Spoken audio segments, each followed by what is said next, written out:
Bonjour tout le monde. Aujourd'hui, on reçoit un petit colis de chez Boost Logic, qui est aussi un préparateur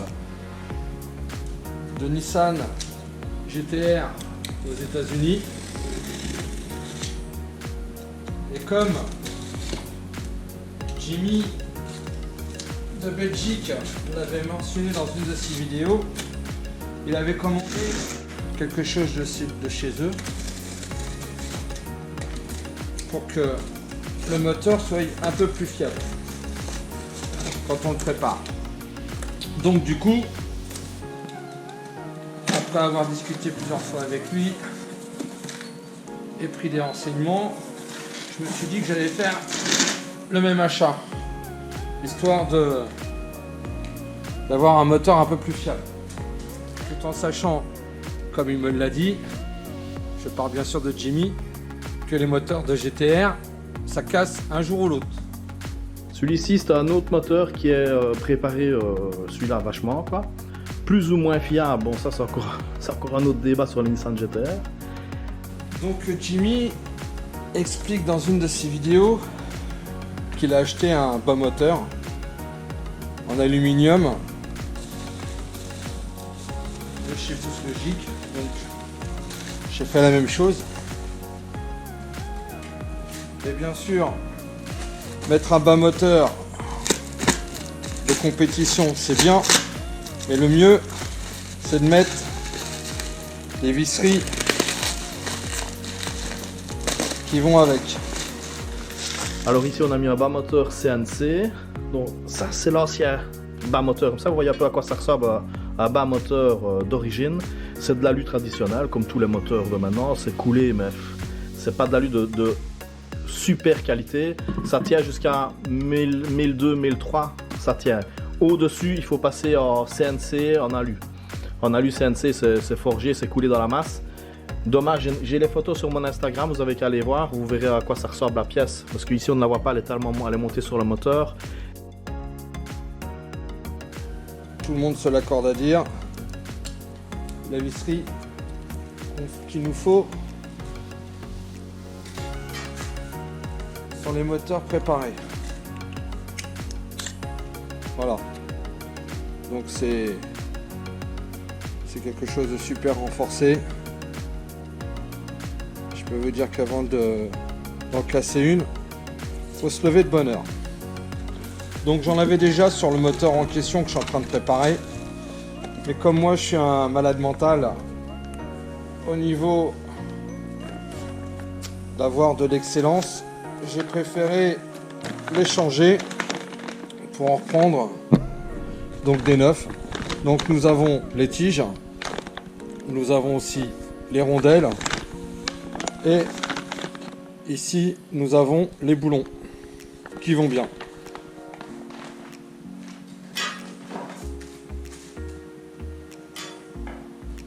Alors, ce bas moteur qui est caché dans les petites bulles, on va essayer de le retrouver. Il est là. Bien sûr, je fous des trucs partout dans mon garage.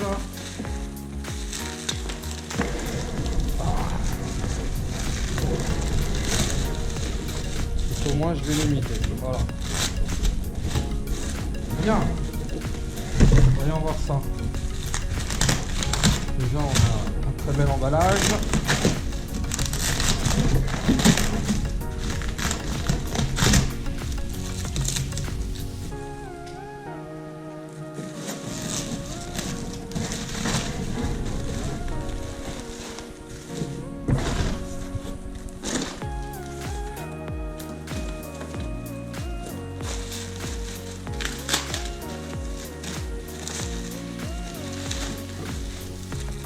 Alors monsieur Jimmy, il nous avait montré déjà sur son bloc, déjà tout préparé. Et on n'avait pas pu voir comment c'était en vrai. Donc le voici. Là il est bien. Ah, chez Boost.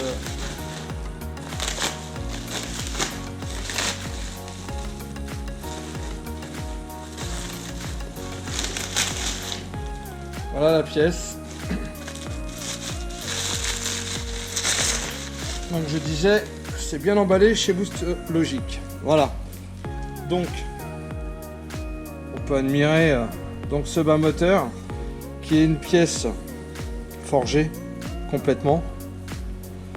Donc le vilebrequin vient là-dessus. C'est tout simple. Mais disons que sur les moteurs d'origine, c'est l'aluminium série 4000. Et là on est sur la série 7000 qui est réservée à l'aérospatiale. Je vous montre.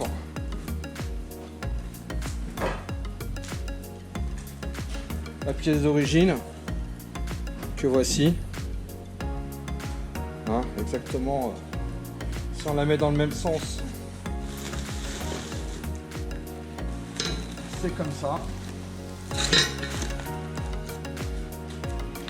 On remarque tout de suite que c'est pas du tout la même couleur.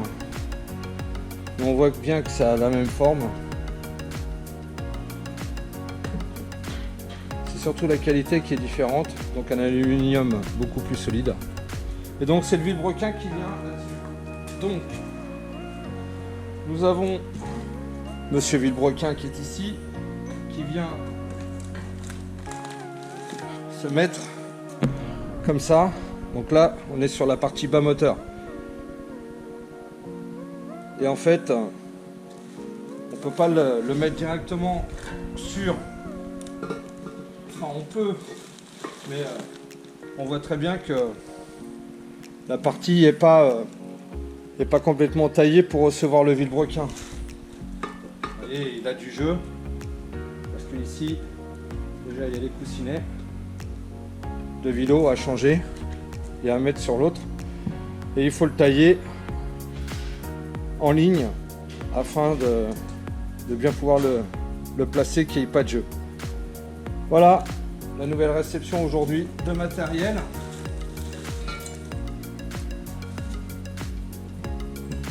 C'est pareil, le vilebrequin c'est pas le bon.